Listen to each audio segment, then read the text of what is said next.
훌륭한 발표를 잘 들었습니다. 지금 세션은 Q&A 세션인데요. 사실 그 플로어에 오디언스들이 계시면은 오디언스들을 통해서 저희가 그 질의를 받고 거기에 대해서 그 발표자들 분께서 응답하는 구조일 텐데 오늘은 뭐 불가피하게 온라인으로 이렇게 포럼이 그 진행되는 관계로 일단 제가 그 세 분 발표자들한테 그 두 가지씩 좀 질의를 하고요. 거기에 따라서 또 발표자분들의 또 응답을 하고 그 다음에 그 발표자분들께서 이제 다른 발표하신 분들한테 평소나 혹시 발표 내용에 대해서 궁금하신 게 있다면은 거기에 대해 질의를 하고 또 토의를 하면서 근본 Q&A 섹션을 마치도록 하겠습니다. 그럼 첫 번째로 그 김봉균 실장님께서 그 하는 질문은 그 PT에 보험 회사들이 가장 지금 관심을 갖고 있는 그 경과 조치 사항을 좀 언급을 좀 했는데요. 그 금융감독 당국이 이제 고민하고 있는 그 경과 조치에 관련된 좀 구체적인 수단들에 대해서 좀 추가 설명을 부탁드리고요. 그다음에 이제 두 번째로는 이 킥스라는 게 자산부채 평가서부터 굉장히 커다란 변화된 그 솔벤시 레짐 체계입니다. 그래서 우리가 아무리 준비를 많이 한다 하더라도 23년 시행을 딱 했을 때 제 개인적으로는 완벽한 준비 상태가 없을 거라고 좀 생각이 들거든요. 그래서 좀 더 먼 미래지만 이 킥스가 시행 이후에 이 킥스 제도 자체에 대한 관리 프로세스에 대해서 혹시 생각하는 게 있으시면 거기에 대한 설명을 좀 부탁드립니다. 그다음에 저기 윤민영 본부장님께서는 좀 뭐 그냥 일반적으로 시장이나 감독 당국이나 보험업계에서 많은 이런 부분들을 얘기하지만 이제 실제 리스크 관리를 책임지시는 분이니까는 킥스라는 새로운 그 직업여력 제도 체계 하에서 진짜 보험회사들은 어떤 분야를 어떻게 개선해야 되는지 또 핵심적인 그걸 위한 핵심적인 분야가 뭔지 이런 것들은 평소에 고민이 많으셨을 테니까 좀 현장감 있는 좀 목소리를 듣고 싶고요. 그 다음에 이제 그 두 번째 질문은 이렇게 킥스라는 체계가 도입이 되면서 이제 요구 자본이 증가하게 되는데 그거에 대한 대응 수단으로서 위험 경감 기법을 활용하자라고 이렇게 제안을 하셨는데 좀 국내 자본 시장 및 또 재보험 시장의 역량과 그런 규모를 고려했을 시 좀 이게 실현 가능성은 좀 어떻게 되시는지 그게 좀 궁금합니다. 그다음에 마지막으로 저기 문성원 파트장님께 질문할 내용은 첫 번째 그 제가 이제 상식적으로 생각을 해도 이제 공동 재보험이라는 게 YRT 같은 일반적인 재보험과는 프라이싱 체계가 다를 것 같아요. 그래서 가장 보험회사에서 관심을 갖고 있는 공동 재보험료 수준에 영향을 미치는 요인들이 어떤 게 있는지 워낙 직관적으로 설명을 잘 해주시니까 많은 기대를 하겠습니다. 그다음에 두 번째는 또 마찬가지인데 뭐 이 공동 재보험이라는 이 낯선 제도 또 대단히 리스크가 이 재보사로 이전이 되는 이런 제도가 그 국내 보험 시장에 활성화되기 위한 좀 선결 요건 물론 아까 일반 보험회사 분들의 이해가 뭐 전제가 돼야겠지만 그 이외에 다른 선결 요건들이 있으면 그 부분에 대해서도 좀 그 말씀 부탁드리도록 하겠습니다. 먼저 실장님 혹시 준비되셨으면 예. 예, 지금 이제 그 KICS 3.0이 어느 정도 이제 확정이 돼서 좀 QIS를 지금 하고 있습니다. 이게 어느 정도 그 해외에서도 그 ICS 기준 같은 경우도 이미 확정이 돼서 시행되고 있고요. 그렇기 때문에 추가적인 보안 사항도 계속적으로 해야 되겠지만 어느 정도 기본적인 틀이 갖춰졌다고 생각이 됩니다. 그러면 앞으로 이제 고민해야 될 게 앞서 설명드린 바와 같이 이제 경과 조치를 어떻게 할 것이냐 이런 부분들인데 현재까지는 이 지금 확정되지 않은 사항을 말씀드리기는 곤란하고 저희가 말씀드린 바와 같이 이제 해외 사례를 참조해서 저희들이 이제 경과 조치 방안을 고민을 할 예정입니다.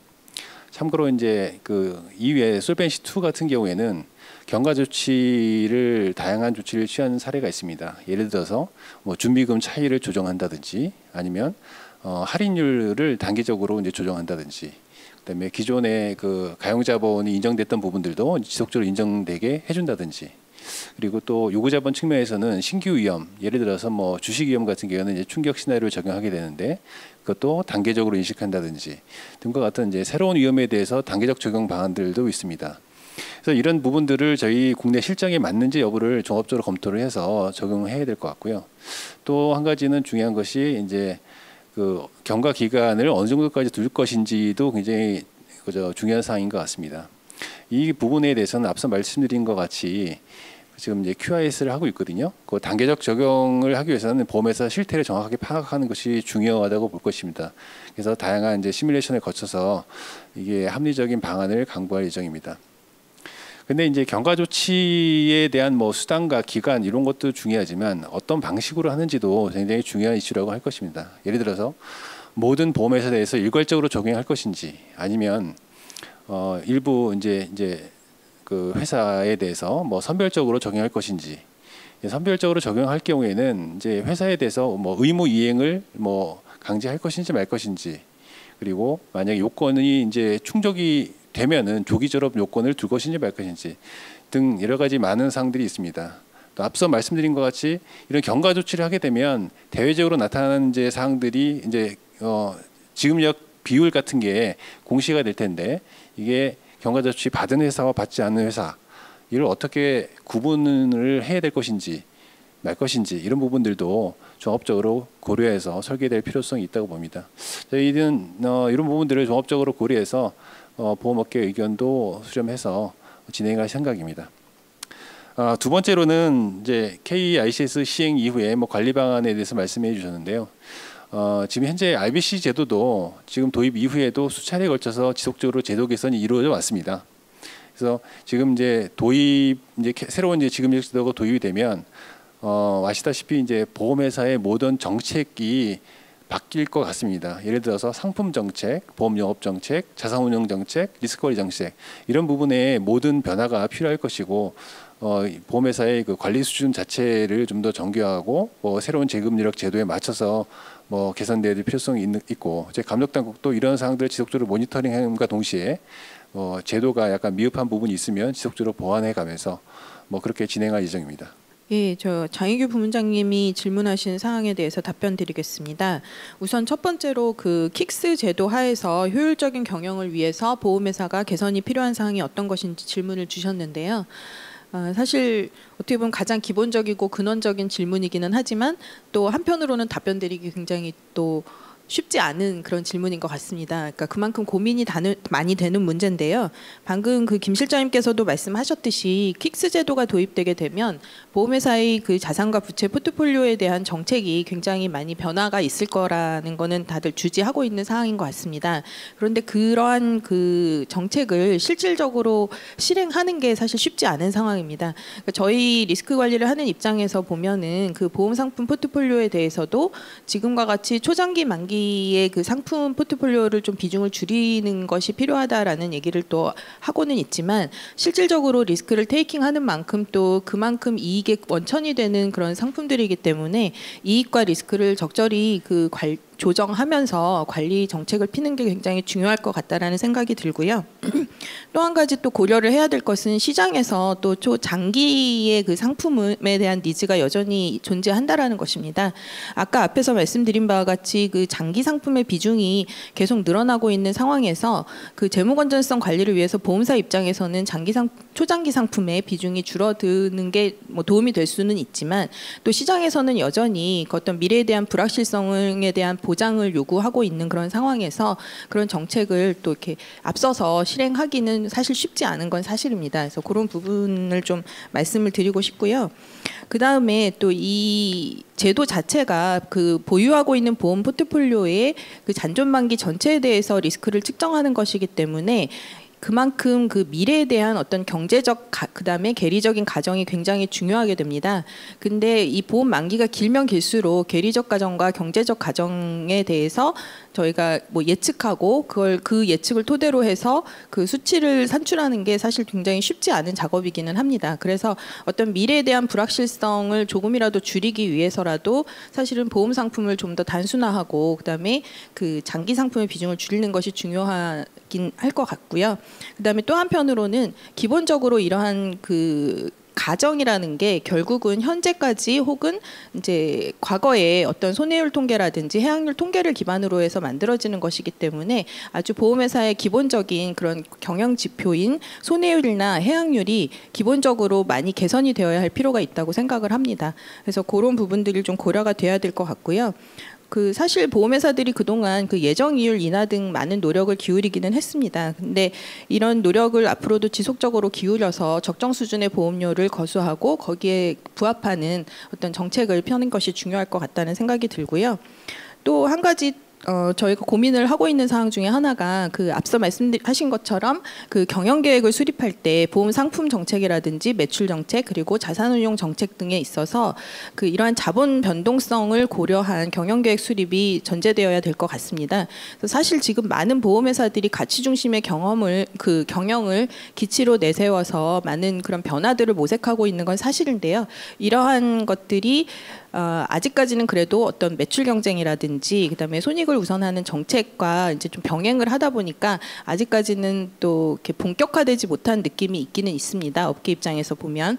그래서 그런 부분들이 계획 수립 단계에서부터 좀 고려가 돼야 되는 게 좀 더 많은 노력을 기울여야 될 것 같다라는 생각이 들고요.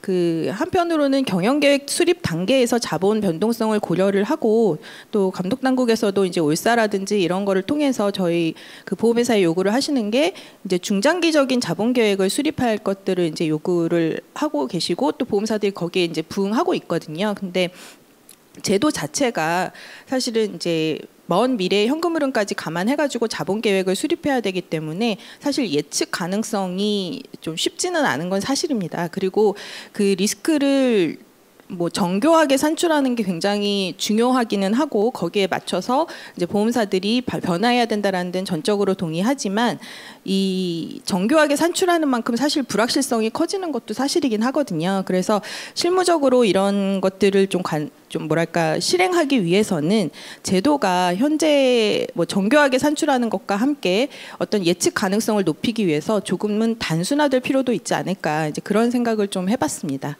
예. 그리고 두 번째로 질문을 주신 것 중에 이제 자본시장과 재보험 시장의 영향을 고려할 때 앞서 말씀드린 재보험이라든지 파생금융 상품을 활용한 이런 리스크 해지의 실현 가능성에 대해서 이제 질문을 주셨는데요. 저는 기본적으로 이제 생각을 하고 있는 게 시장에서 수요가 있으면 이제 공급도 거기에 따를 거라는 생각을 좀 하고 있습니다. 그래서 실질적으로 그 공동재보험에 대한 논의가 앞서 이제 코리안리에서 발표하신 것처럼 굉장히 오랫동안 있어 왔는데 이런 오랫동안 논의되는 과정에서도 벌써부터 이제 많은 재보험사들이 이러한 부분에 대해서 관심을 가지고 적극적으로 활동 중이신 걸로 알고 있고요. 그리고 자본시장 입장에서 보면은 우리나라의 그 파생금융 상품 거래 규모가 작년 기준으로 해서 3,700조 이상인 걸로 알고 있습니다. 그래서 보험사들의 어떤 니즈가 있다면 파생금융 거래 시장에서도 이제 어떤 반응이 있을 것이라는 생각을 좀 하고 있고요. 그다음에 한편으로는 좀 고려를 해야 될 게 제가 앞서 말씀드린 내용들은 사실은 제도가 강화되면서 보험사들이 어떤 선택지가 좀 많이 주어져야 된다라는 생각을 하거든요. 그래서 각 그 리스크 해지 수단별로 장단점은 분명히 있습니다. 근데 선택할 수 있는 그 선택지가 많으면 많을수록 보험회사가 좀 더 이렇게 유연하게 대응할 수 있는 수단이 되지 않을까 하는 생각이 들고요.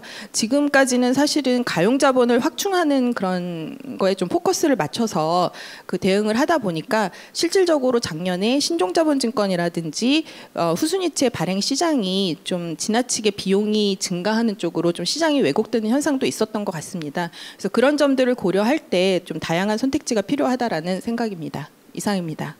저도 답변 드리겠습니다. 일단 공동재보험이 전통형 재보험과는 다른 이제 프라이싱 체계를 가지고 있습니다. 그래서 재보험 수준에 가장 영향을 미치는 요인에 대해서 간단하게 설명을 드리겠습니다. 기본적으로 공동재보험 프라이싱이 뭐 다양한 방법이 있을 수 있는데요.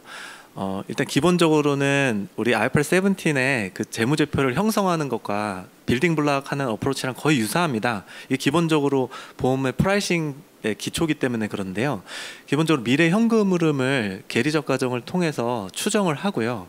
그걸 이제 그 중립적 가정을 통해서 추정을 하고 이를 그 할인을 해서 현가화해서 이제 배를 만들고, 그 다음에 재보험사가 가져가야 되는 COC라든가 코스트 오브 캐피탈 또는 변동성에 대한 어떤 그런 마진 체계를 추가하여 이제 그 이전 가격, 재보험 거래 가격이 일단 만들어집니다. 그럼 기본적으로 그 현금 흐름을 만드는 과정까지가 YRT랑 유사합니다. 왜냐하면 이게 자연식 보험료를 이제 위험 보험료에 대한 베이스 가정을 많이 가져가기 때문에 그 부분까지는 이제 많이 동의를 하고요. 그 다음에 이제 현재 가치를 만드는 데 있어서 기존의 YRT에서는 전혀 고려하지 않던 부분입니다. 그래서 앞서 말씀드린 것처럼 재보험사의 자산운용 역량이라든가 또는 이제 그 어떤 그런 분산 효과 등에서 어떤 거기서 마진을 좀 만들어내고요. 그다음에 또 아까 CSM을 재보험사의 마진을 얹어내는 부분도 그 결국은 이제 그 회사마다의 어떤 리스크 특성들에 따라서, 리스크 프로파일에 대한 특성에 따라서 그 마진을 얻는 방식이 이제 달라집니다. 그랬을 때 이제 저희가 근데 가장 최근에 특히 생명보험 업계에서 재보험을 하려는 포트폴리오의 가장 큰 특성을 보면 그 IMF 전후로 이제 2000년 초반, 90년 후반 때 팔았던 그런 이제 블락을 보통 중심으로 하려고 하시고, 그런 애들은 이제 그런 건들 종신이나 사망 포트폴리오고요. 대체로 이제 납기는 대체로 만료가 됐습니다. 계속 보험료가 더 이상 발생하지 않고요. 현재는 20년 이상 경과됐기 때문에 어느 정도는 계리적 가정은 많이 안정화가 된 상태예요. 그렇기 때문에 이 포트폴리오만 중심으로 설명을 드리면 일단 할인율이 가장 큰 서로 간의 그 논쟁하는 포인트고, 두 번째는 여기서 이제 그 제도가 허용하는 범위 내에서 구조화를 하는 게 이제 최선의 어떤 그 가격을 조정하는 방법입니다. 그래서 그리고 이제 또한 이제 저희가 말씀드린 것처럼 구조에 따라서 신용 위험이 또 발생할 수 있고요. 특히 이제 저희도 그렇고 보통 외국사도 해외에 이제 출제를 많이 하시기 때문에 환 위험이 또 큰 포인트입니다. 이게 큰 블락이 한 번에 이전되는 효과가 있기 때문에 그 환 위험도 환 위험 해칭도 굉장히 중요할 수가 있습니다. 이렇게 말씀을 드리고요. 그다음 두 번째는 그 공동재보험이 우리나라 보험 산업에 활성화되기 위한 어떤 요건이 어떤 거일 것 같냐라고 하면, 이제 앞서 말씀드린 것처럼 당연하게도 새로운 제도이므로 많은 그 시장의 플레이어들이 이 제도를 잘 이해하는 게 굉장히 저는 중요하다고 생각을 합니다. 특히 이제 이게 거래가 잘 되고 가격을 낮추는 요인을 보면요, 그 시장의 컨센서스가 어느 정도 있어야 됩니다. 그러니까 이 제도가 어느 정도 표준화되고 인스트루먼트가 표준화가 되고 시장이 이 가격에 대해서 하나하나 다 따져 들어가는 게 아니라 어느 정도 요 정도 트렌드는 요 정도 가격이라는 어느 정도 그 컨센서스를 가지고 하면 이게 가격이 훨씬 안정화가 되는 그런 게 있거든요. 그래서 첫 번째는 그게 거래 활성화에 있어서 중요한 것 같고요. 근데 이런 거래 활성화가 이루어지려면 일단 지금 저희는 제도 도입 초기이기 때문에 굉장히 제한적으로 또는 일부 이제 모든 규정을 다 갖추고 시작한 게 아닙니다. 그래서 많은 부분에 있어서 해석이 필요하고 또 규정에 있어서도 좀 보완이 계속 해야 될 부분들이 있습니다. 그래서 그런 부분들을 계속 그 이제 피드백을 받아서 시장의 피드백을 받아서 제도를 계속 보완해 나가야 될 것 같고요. 마지막으로 원보험사의 지금 공동재보험으로 보면 선택지가 굉장히 작습니다. 재보험 자체도 많지 않고요. YRT라는 형태 하나고, 그 다음에 그 이제 공동재보험과 같은 파이낸셜 솔루션 측면으로 보면 더 선택지가 많지 않습니다. 그래서 향후에 이런 선택지를 더 늘릴 수 있도록 계속 그 이제 방향성을 이제 계속 잡아가야 될 것 같습니다. 그래서 물론 이제 한 번에 너무 에그조틱한 복잡한 구조의 재보험을 해서 이 안에서 뭐 부작용이 생기고 이런 것들은 바라지 않습니다. 다만 충분한 시간을 가지고 원보험사의 그 위험 경감을 위한 선택지를 늘려가야 되고, 재보험이 분명히 그런 역할을 할 수 있을 거다라는 점에서 그런 게 필요할 것이라고 생각을 합니다. 이상입니다. 예, 그 세 분 발표자들의 그 답변 잘 들었습니다.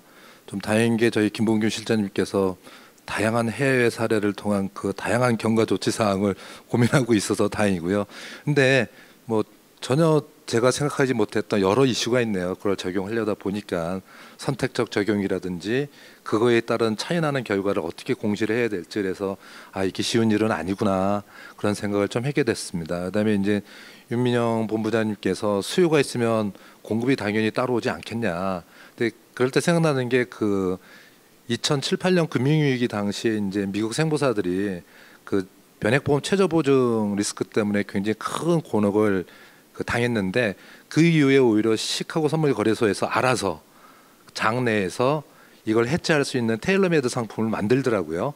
그러니까 보험 플레이어가 아닌 자본시장 플레이어들이 그래서 이것도 뭐 이렇게 긍정적으로 뭐 생각해도 뭐 전혀 상관이 없겠다 그런 생각이 들고요.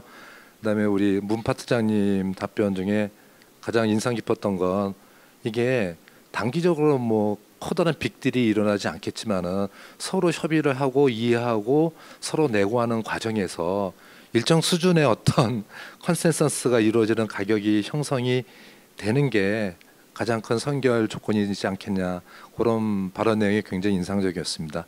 그래서 제 질의에 대한 뭐 답변은 이것으로 좀 마치고요. 혹시 그 세 분 발표자님들께서 혹시 다른 분들한테 평소에 궁금하고 계셨던 것 좀 질의해 주시면 뭐 감사하겠습니다. 특히 뭐 실장님 와 계시니까. 윤 본부장님 뭐 하실 뭐 질의하실 게 있으실 것 같은데. 네, 저 앞서 질문에 대한 답변을 제가 너무 길게 드려서 더 얘기를 안 하려고 했는데 질문을 하라고 하셔서 예, 그 제가 문파트장님께 간단한 질문 하나 드리고 싶습니다. 그러니까 어떻게 보면 이제 저희는 재보험 시장에 대한 이제 수요자인데 고객 입장에서 이제 생각을 하면은 사실 재보험 가격이라든지 이런 부분에 대해서 좀 고민을 안 할 수가 없고요. 사실 공동재보험 같은 경우도 이제 뭐 손실계약이냐 이익계약이냐에 따라서 이제 재보험 마진은 크게 차이 없다고 말씀하셨지만 사실 손실계약 같은 경우 뭐 그런 회사가 많지는 않겠지만 LAT 평가를 한 거랑 그다음에 재보험 가격을 산정할 때 현금 흐름 산출한 거와 그다음에 원가로 적립한 부채의 가격의 차이에 따라서 출제하는 시점에서 또 당장 그 손실을 인식해야 되는 경우도 분명 발생할 수도 있거든요. 회사별로 차이는 다르겠지만, 그리고 이제 이런 여러 가지들을 고려할 때 이제 결국 현금 흐름을 앞으로 어떻게 정교하게 측정할 것이냐가 재보험사와 원수사 간의 어떤 굉장히 큰 이슈가 될 것 같아요.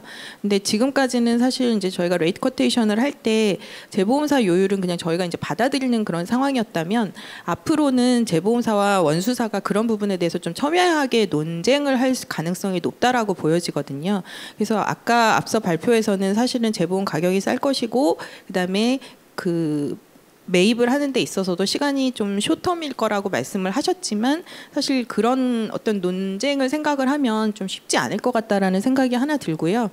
그다음에 또 하나는 수요자 입장에서 보면은 그 보험회사의 장기보험 포트폴리오가 이제 손해보험사들도 굉장히 좀 비중이 큰 상황인데 그런 그 위험을 출제를 하려면 사실 재보험사의 어떤 재무 건전성이 상당히 좀 확보가 되어야 될 것 같습니다. 그래서 뭐 코리안리뿐 아니라 대형 외국계 재보험사들이 많이 접근을 하고 이제 시장에 접근을 하려는 노력을 하고 있지만 실질적으로 이런 장기보험을 인수할 수 있는 보험사는 몇 안 될 거라고 보기 때문에 그런 부분에 있어서 이제 가격에 대한 우려도 사실 좀 원수사 입장에선 안 되지 않을 수 없거든요. 그래서 그런 부분에 대해서 답변 좀 부탁드리겠습니다.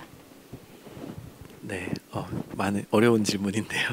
네, 일단은 지금 말씀하신 그 LAT 그 상계 단위 이슈가 있습니다. 확실히 그러니까 이익계약과 손실계약이 각각 다른 단기 손익을 인식하게 되는 이슈가 하나 있고요.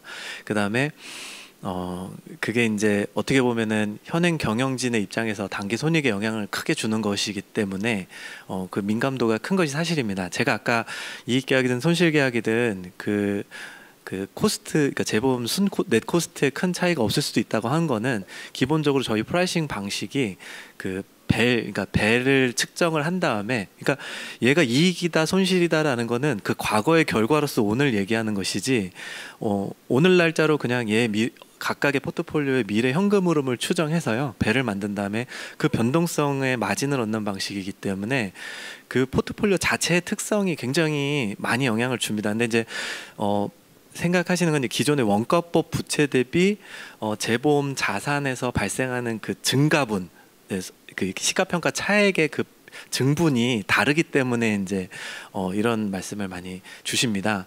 실제로 원가법 시대는 말씀하신 대로 부채는 가만히 있고 자산만 이제 그 평가 차익만큼 증가하기 때문에 재무적으로 보시면은 손실 계약을 넘겼을 때 뭔가 재무 상태표에 성급 비용이라는 계정감이 크게 찍히기 때문에 이건 무슨 비용이 큰가 보다, 재무 정보 이용자들한테 그렇게 오해를 줄 수 있고요, 분명한. 그래서 이제 비용에 대한 그런 어려움이 있습니다. 그래서 저희도 이런 부분에 대해서 단기적으로는 이제 포트폴리오를 그 이익 계약과 섞는다든가 또는 그 다른 어떤 솔루션들이 있는데, 그렇게 해서 좀 손익 변동성을 과도기 기간에 좀 완화하는 방식을 저희도 레코멘드를 하고 있고요.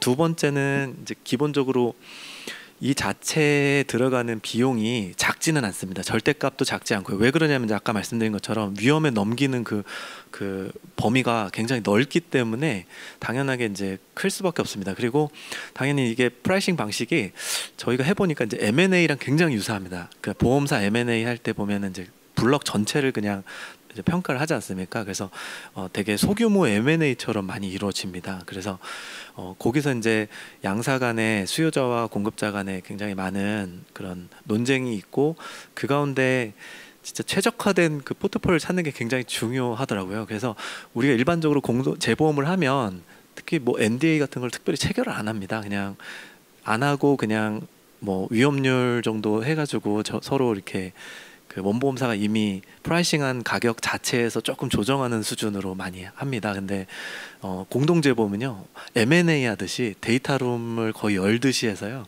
그 받아서 저희가 재평가하기 때문에 많은 서로 간의 디베이트가 있을 겁니다. 그래서 뭐 자신할 수는 없지만 네, 어떤 회사의 경우에는 충분하게 그 다른 수단 대비 강점을 가지는 부분이 있을 거다라는 생각이 들고요. 저희도 이런 부분에 대해서는 계속 노력하겠습니다. 그리고 그 말씀하신 부분 중에 되게 저도 공감하는데요. 저희도 이걸 준비한 지가 한 2015년, 14년부터 계속 이 시장을 바라보고 연구를 해왔습니다. 그래서 저희도 해외 재보험사라든가 그다음에 이런 업을 하시는 회사들이 아예 전업으로 있습니다. 그러니까 그 공동재보험이라는 그런 비즈니스가 사례를 찾기 힘드세요. 보면 재보험사가 많이 안 껴 있습니다. 과정을 보시면 재보험사들의 사례, 그래서 해외 사례를 찾아보자 하면 많이 안 나오잖아요. 근데 저희가 이제 뭐 좁은 검토 결과 느낀 거는 뭐였냐면, 이게 이제 그 어떤 전문 런오프 재보험사들이 그 포트폴리오 재편을 하기 위해서 레거시 블록을 이렇게 가져가는 형태로 많이 거래가 이루어지고요. 그냥 상시 영업을 하는 재보험사들이 특히 이제 금리 위험 관점에서 좀 부담스럽기 때문에 그 보험 위험만 이렇게 픽해서 받아가고요. 금리 위험 부분은 다시 또 다른 데로 넘기는 그런 구조들이 굉장히 많습니다. 저희도 과거에는 그런 방식을 계속 연구를 하다가 저희도 이제 파트너들을 계속 찾는 과정에서 뭐 언론에서도 보셨겠지만 이제 그런 자본 시장 쪽에서의 파트너를 잡게 됐고요. 그래서 이제 이런 장기 포트폴리오와 그다음에 금리 위험을 롱텀으로 그 감당할 수 있는 이런 롱텀 캐피탈에 투자하는 회사들을 주로 찾았고, 그런 거를 재보험으로 받아갈 수 있는 그런 비이클을 가진 회사랑 협업을 추진해 왔습니다. 그래서 말씀하신 대로 이제 수요가 있으면 공급이 이제 생기는 법이니까요. 저희가 이제 이런 거를 계속 업계에 소개해드리고, 저희도 최적화된 그 비용 구조를 만들어내기 위해서 노력하려고 합니다. 예, 또 다른 뭐 질문이 없으시면 또 발표 시간도 오래됐고 또 Q&A 시간도 어느 정도 돼서 좀 마무리를 좀 할까 합니다. 제가 사실 그 2년 전에 이 포럼의 사회를 맡았었는데, 그때 저희가 킥스 QIS 1을 해서 이제 그 숫자를 갖고 막 이렇게 발표했던 기억이 납니다.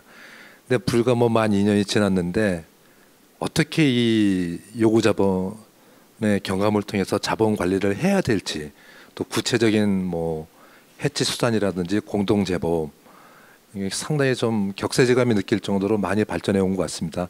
근데 한편으로는 참 내용이 너무 어려워져 갖고 좀 공부를 좀 열심히 해야겠구나 그런 좀 생각을 하게 됐습니다. 이제 좀 그 코로나로 인한 좀 어려운 여건 하에서도 이렇게 의미 있는 행사를 하게 돼서 상당히 다행이고요. 또한 마지막으로 또 이러한 어려운 상황에서도 이 봄 포럼을 온라인으로 또 개최하도록 또 열심히 애써주신 그 더베 관계자 이하 여러분들께 다시 한번 감사 말씀을 드립니다. 그럼 이것으로서 오늘 포럼을 마치도록 하겠습니다. 감사합니다.